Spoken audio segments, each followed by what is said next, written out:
This hearing of the Subcommittee on Delivering on Government Efficiency will come to order. Welcome, everyone. Without objection, the chair may declare a recess at any time.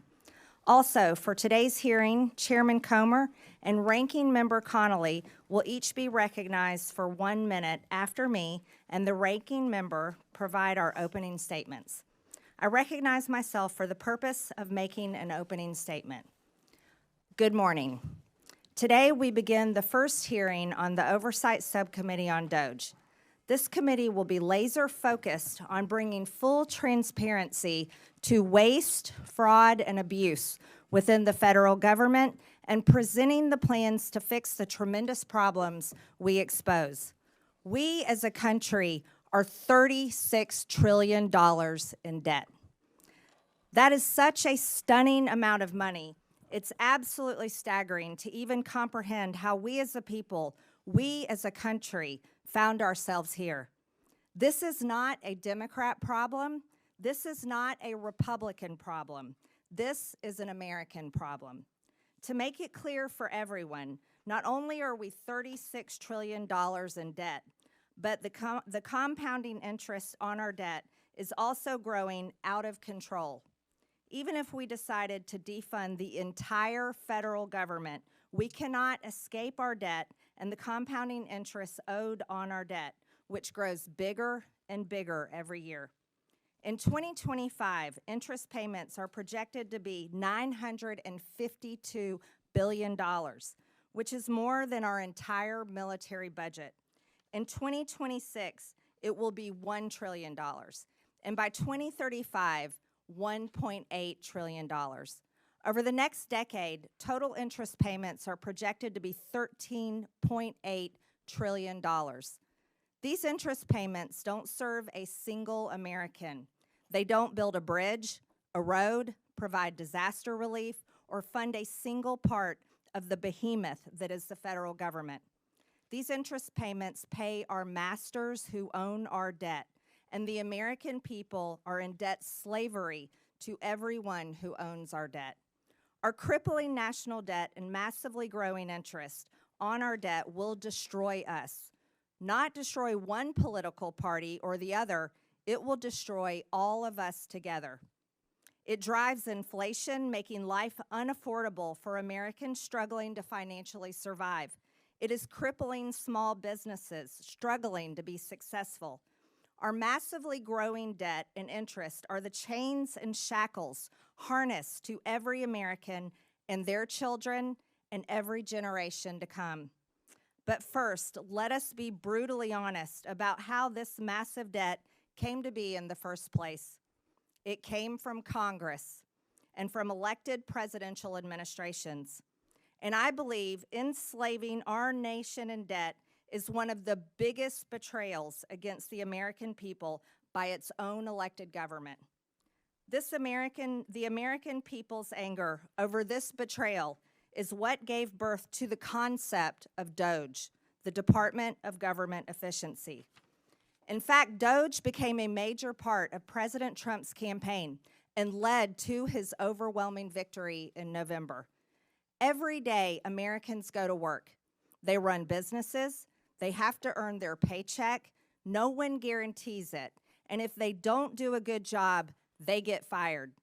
They also have to pay their bills, credit card debts, balance their checkbooks, and scrap and save every penny they can in order to plan for that rainy day and hopefully retirement one day.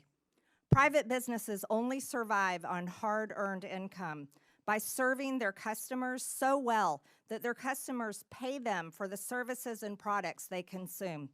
If that business fails, its employees lose their jobs and paychecks, and the owners lose their business and everything they risked along with it. Many go bankrupt in this process and lose everything. No one bails them out. They only survive by excellent customer service and smart financial management. This is the real world that most Americans live, work, and survive in every day. This is the pursuit of happiness, and this is how you pursue the American dream. However, the federal government, government employees, and unelected bureaucrats do not live by the same rules as the great American people and private businesses. The federal government's income is the American people's hard-earned tax dollars, their literal blood, sweat, and tears. And taxes are collected by law at gunpoint. Don't pay your taxes and you go to jail. The federal government does not have to provide excellent customer service to earn its income. It takes your money whether you like it or not. And federal employees receive their paycheck no matter what. Whether veterans receive their benefits or not, whether your mail shows up or not, and whether your tax dollars are used to help Americans in need or are sent to foreign countries, for foreign people, for foreign causes. No matter how bad the federal government fails the American people, it still takes your money. It still pays its own federal employees, and it never, ever goes out of business. There are no consequences for bad customer service, total failure, and for enslaving the American people against their will in the ever-growing and future all-consuming national debt. Congress has a dismal approval rating that ranges between 12 and 20%. I don't blame the American people one bit for their sentiment and disgust. The American people will be watching this committee and how we tackle one of the biggest problems of our time. While we are a committee made up of the opposite far-reaching corners of Congress, we were each elected to serve and represent the American people and how their hard-earned tax dollars are spent.